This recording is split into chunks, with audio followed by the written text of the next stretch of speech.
La difusión simple depende de estas variables, de la velocidad de las moléculas, de la apertura disponible, de la cantidad de la sustancia. Bien, ya acá está esquematizado nuevamente. Simple puede ser a través de los fosfolípidos o puede ser a través de un canal. Acuérdense, cuando es simple estamos hablando de canal. Canal o poro es lo mismo. Ejemplo, acuaporinas. Ejemplo de otro canal, canales de sodio, canales de potasio.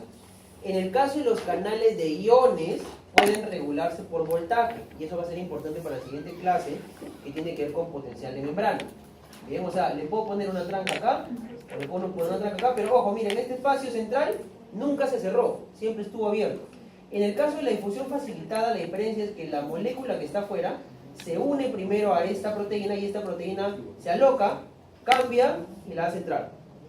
Bien, pero tiene que pegarse ahí, tiene que unirse, tiene que haber un sitio de unión. Sí, bueno, pones así porque lo importante es que no se olvide. Entonces, ¿sería correcto decir que la difusión simple es a favor de la gradiente? Exacto. Es principalmente a favor de la gradiente. En la facilitada, ¿la gradiente influye? Sí, influye. Pero influye también qué tanto se ha unido y cuál es su punto de saturación. Bien.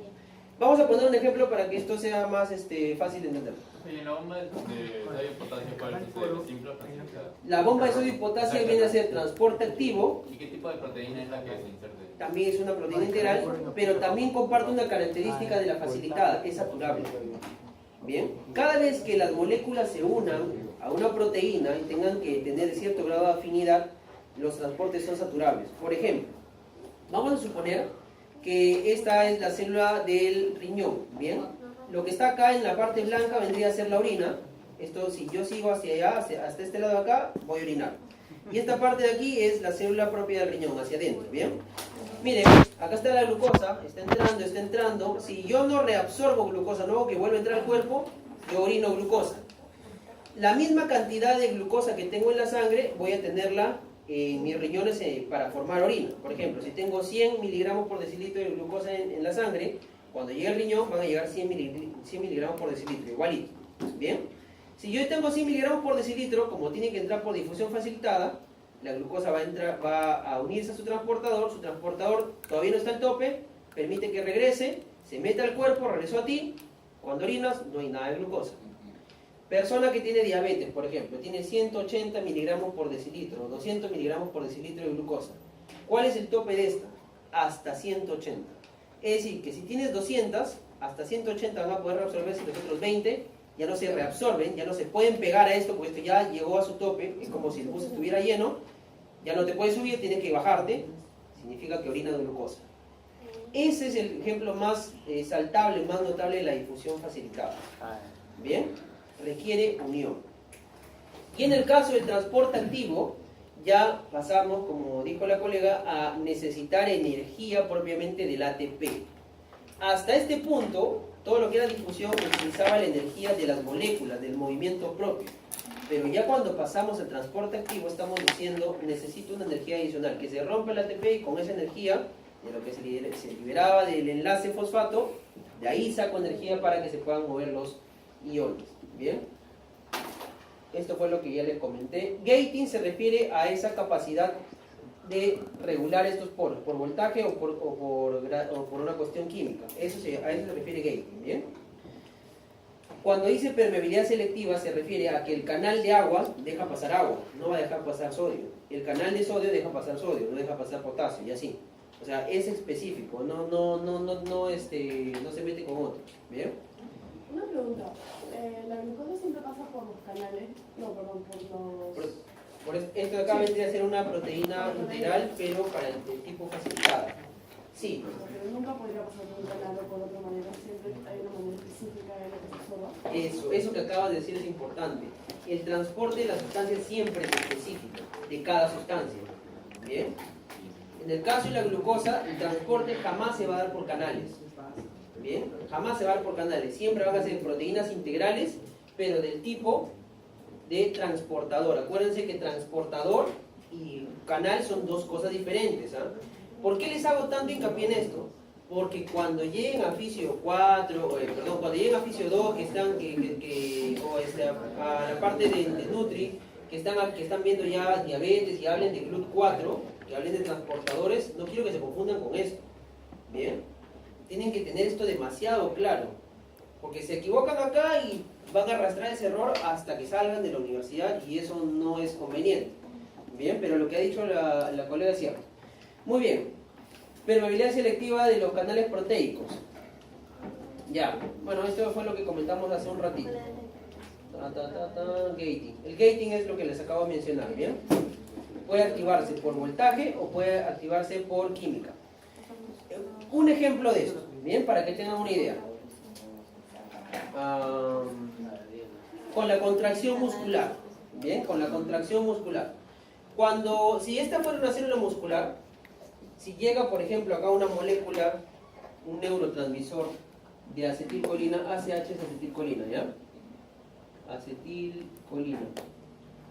Se une, por ejemplo, hacia su receptor, vamos a poner que este fuera su receptor, acá está la acetilcolina, se une, bien, este es su receptor, y eso va a generar que se empiecen a abrir canales para el sodio. Canal de sodio. En este caso, este canal de sodio es por ligando o por químico. Es decir, se está regulando por una cuestión química. La acetilcolina, si uno es el receptor, genera una serie de cambios y abre este canal de sodio para que el sodio que estaba acá bien concentrado pueda ingresar. Bien, eso sería una regulación de las puertas por una cuestión de ligando. Una vez que este sodio ingresado y acá empieza a cambiar todo el voltaje, y eso lo vamos a ver en la siguiente clase, ese cambio de voltaje hace que este de acá se empiece a abrir. Este de acá se abre cuando hay cierta cantidad de milivoltios, pero no había cambiado antes, cambió cuando empezó a entrar este sodio por este canal que es diferente. Miren, hay dos canales, canal de sodio por ligando y este, por ejemplo, sería, en este ejemplo, un canal de sodio por voltaje. Cambió el voltaje, se abre y este sodio vuelve a entrar. Bien, pero por dos canales distintos, son parecidos, no son iguales. Eso sucede, por ejemplo, en la contracción muscular, si es que esta fuera una célula muscular. Ese es un ejemplo clásico. Y es importante para la parte de nutrición en el ejercicio, sí es importante porque el hecho de que haya mucha concentración de sodio en el extracelular podría generar que esta célula muscular se esté contrayendo todo el tiempo y eso genere espasmos, o sea, una contracción involuntaria. ¿Y eso en qué momento se podría dar? ¿Cómo hago para que se concentre mucho el sodio acá? Le quito el agua, o sea, si estoy deshidratado.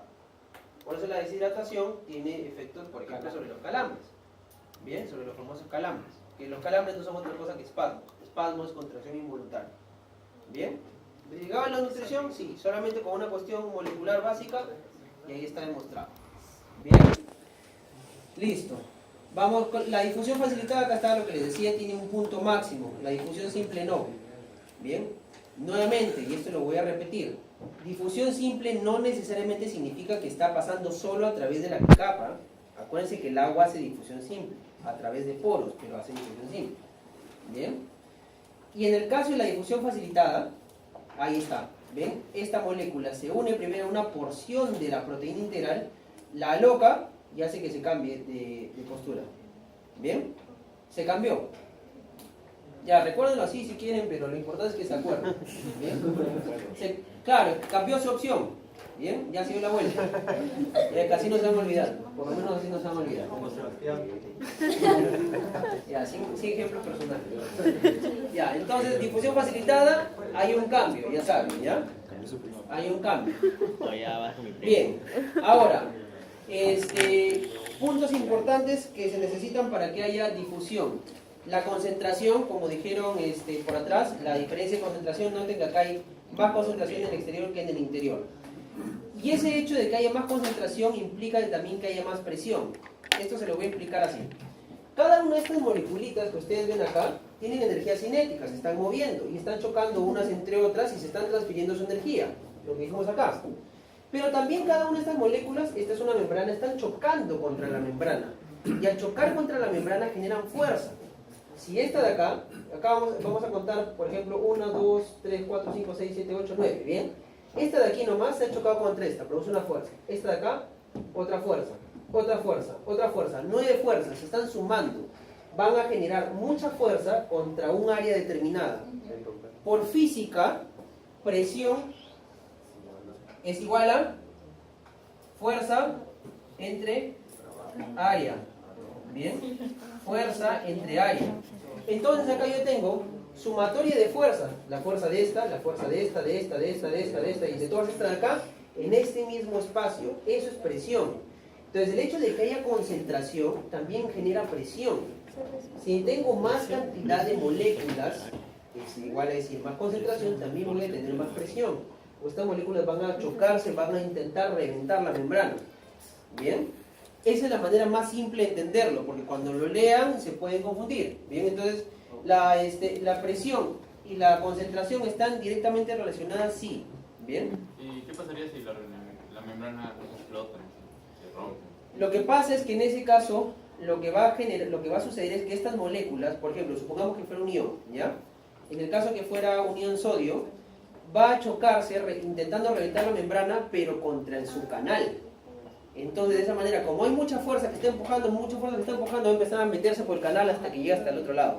Entonces, no se va a reventar literalmente la membrana porque está pasando por el canal. Si fuera mucha fuerza solamente contra el fosfolípido, podría de repente generar inestabilidad, pero en este caso, si fuera el ion sodio, va a chocar contra su canal. Si fuera el agua, va a chocar contra su canal. Si fuera el oxígeno, choca contra los fosfolípidos nomás. Y como se puede difundir entre los fosfolípidos, se mete, no tiene problema. Por eso es importante ver cada uno de los canales de cada uno de estos iones y cada una de estas moléculas. ¿Choca contra otros canales o contra otras proteínas? No, solamente contra los suyos, porque son selectivos, como tú dijiste. ¿Bien? Solamente contra los suyos. Por esa razón la glucosa jamás se va a meter por un canal de sodio. No se puede. Tiene que meterse a través de su transportador. ¿Bien? Aunque cuando lean el gaito, y se los voy a decir para que no se confundan, ¿ah? Profe, la presión osmótica. Ahorita llegamos a eso. Aunque cuando lean el gaito, y se los voy a decir para que no se confundan, van a leer que, por ejemplo, vamos a suponer que esto de acá es un transportador de potasio. En el Guyton dice que el transportador de potasio es selectivo el potasio, o sea que solamente puede pasar potasio, aunque también puede pasar alguito de sodio. Puede pasar alguito de sodio. Pues no se vayan a confundir, lo que les dije inicialmente es para que lo tengan como regla general. Ustedes saben que en la biología las cosas cambian bastante, así que tomen lo primero nada más, no se vayan a confundir con lo segundo solamente como un dato. Con respecto a la presión osmótica, que a eso tenemos que llegar. Antes de la presión osmótica, otro factor que va a influir para que las moléculas se muevan es las cargas. Si yo acá tengo muy positivo, o muy negativo en este caso, y acá muy positivo, se van a atraer. Si tengo cargas iguales, se van a repeler. ¿Bien? Es decir, que yo podría tener, olvídense de estos signos que están arriba en negritas, ¿bien? Por un momento, acá no tenemos nada, esto no está y esto tampoco. Cuenten 1, 2, 3, 4, 5, 6, 7, 8, 9, 10, 11, 12. Tienen la misma cantidad de moléculas negativas que hay de moléculas negativas acá. Entonces, en ese sentido, están en equilibrio y no tendría por qué haber movimiento. Pero yo ahora agarro y manipulo y le pongo cargas positivas acá. Entonces, al manipular y poner cargas positivas, estas moléculas, a pesar de que están concentradas en la misma cantidad, se empiezan a mover, pero por gradiente eléctrico. ¿Bien? Entonces, ¿cuáles son las cosas que importan? La concentración de la sustancia, la cantidad de las cargas, la presión que estaba relacionada con la concentración, porque más concentración es más choque contra la pared, bien, y cuando eso lo empezamos a aplicar a la ósmosis, ahora sí llegando a lo que comentaba, vamos a recordar lo primero que dije, la membrana es permeable hacia el agua, pero casi impermeable hacia todo lo demás. Ejemplo, acá tenemos la parte, digamos, intracelular, por ejemplo. Y digamos que es el extracelular. Acá hay un montón de moléculas de agua y están solas. Acá hay algunas moléculas de agua, pero principalmente hay moléculas de sodio y de cloro, o sea, cloruro de sodio. Bien, como la membrana es permeable al agua, estos casi no se van a mover. Digo casi no se van a mover porque si estos de acá se mueven hacia aquí como 1, el agua se mueve como 10. O sea, en términos de practicidad, el único que se está moviendo es el agua. El agua se va a mover en función a lo que hemos visto, a su gradiente. ¿Dónde está más concentrada el agua? ¿Acá o acá? Acá, ¿verdad? Perfecto. Entonces, por lo tanto, el agua va a empezar a ingresar. Ese paso del agua hacia el interior, en este ejemplo, es la ósmosis. Va a pasar a través de sus canales específicos que se llaman acuaporinas. Hay hasta 15 tipos de acuaporinas en el cuerpo. ¿Bien? Pero van a pasar a través de sus canales porque hay una gran concentración, más concentración significa más presión, están presionando a sus canales acuaporinas para meterse por ahí y disolver esto hasta que se llegue a un equilibrio. Cuando se llegue al equilibrio ya no se va a mover más. pero la que se mueve es el agua, no se está moviendo el cloruro de sodio. Eso tienen que recordar, la que se mueve es el agua. Entonces, acá viene un punto importante. Este de acá lo que hace es, en otras palabras, retarda al agua. A ver, ven para acá. Porque este sabe que no se puede mover. ¿Bien? Es como si tuviese una orden de restricción, no se le puede acercar. El agua es la que se mueve. ¿Y por qué es importante eso? Porque eso es lo que establece la famosa tonicidad. Y aquí vamos a diferenciar ahora sí tonicidad de osmolaridad. ¿Bien? ¿Qué pasaría? ¿Qué pasaría si yo, por ejemplo, empiezo a colocar acá puntitos de color rojo y esos puntitos de color rojo fueran urea? La urea tiene la característica que, al igual que el agua, es muy permeable. O sea, se puede meter y se puede salir. Hace lo que le da la gana la urea, al igual que el agua. Se puede mover. En cambio, estos están atrapados. Si yo acá empezara a poner urea, la urea empezará a moverse hacia aquí y eso va a hacer que la cantidad de moléculas que están liberadas, disueltas acá, sea mayor. Sin embargo, esa urea realmente no genera tono, o sea, no la reta el agua, porque el agua igual se va a mover, pero por el cloruro de sodio, no se mueve por la urea. Y eso lo vamos a ver en un ratito. Ahora, vamos a poner esto de acá. En ese mismo ejemplo, vamos a poner nuevamente cloruro de sodio, una membrana semipermeable, es permeable al agua, casi impermeable a todo lo demás, y aquí hay agua. Como acá está muy concentrada el agua y acá está muy poco concentrada, inicialmente el agua empieza a moverse hacia este lado acá, ¿verdad? Pero no va a ser infinito, pues. Va a llegar a un punto de equilibrio, pero para que haya ese punto de equilibrio lo que sucede es lo siguiente. A medida que el agua se va moviendo, va ejerciendo fuerza, hasta que hay un punto en el que la misma fuerza se la devuelve. Hay una ley que es de física, que es la ley de Newton, que dice que la misma fuerza que tú aplicas es la que te devuelve. Te lanzas contra la pared con 100 newtons de fuerza, 100 newtons te van a hacer devueltos a ti y te vas a sacar la mugre. Igualito es, el agua está empujando con una fuerza y esa misma fuerza le va a hacer de vuelta para oponer a que el agua se siga moviendo. Esa presión, esa fuerza es la presión osmótica. La fuerza que impide que el agua se siga moviendo por ósmosis. ¿Bien? Pero noten algo que les he dicho. Si yo le meto un puñete a la pared con 10 newtons, la pared me va a devolver 10 newtons y al final ambos salimos machacados. Bueno, yo voy a salir machacado, no la pared no se va a mover. Pero en este caso, la presión osmótica, que la generan estos solutos, porque estos son los que le están diciendo al agua, muévete, hacen que el agua sea la que esté empujando. Solamente que para frenar ese movimiento se le devuelve la misma fuerza. ¿Por qué digo esto? Porque el agua es la que empuja. ¿Bien? El agua es la que empuja para meterse hacia adentro o para salirse. Bien, el agua es la que empuja. Es decir, en el caso, por ejemplo, de los compartimentos del plasma, corporales, tenemos lo siguiente. Vamos a poner acá plasma intersticial. Dime. ¿No se supone que por osmosis es el medio y por todo el tiene más concentración de pero no sé qué significa o lo había más agua dentro de la se que hay intercambio para que haya equilibrio. Claro. No debería salir una y traer la agua para que No, ¿por qué? Porque lo que pasa es que efectivamente el sodio y el cloro son estos puntitos verdes y amarillos. ¿Ya? El sodio y el cloro se mueven a través de la membrana, pero casi es inexistente su movimiento. O sea, para fines prácticos, imagínate que no se mueven, que están atrapados. Eso deja solamente al agua como movimiento libre. Por lo tanto, el único que genera movimiento y cambios es el agua. Es como si acá estuviesen atrapados, no se pueden mover. Por eso que yo te decía, si tú acá tienes una cantidad de sustancias que no se pueden mover porque la membrana no se lo permite, la única que se mueve es el agua. De hecho, eso es lo que sucede en el cuerpo humano. Las concentraciones de los iones son tan pequeñas que la única que termina moviéndose es el agua. Lo que es cierto. Va a haber movimiento en la realidad de sodio y de potasio hacia acá, sí, pero es tan escaso que al final casi no cuenta. Todo lo que va a suceder es que el agua se va a meter. ya, entonces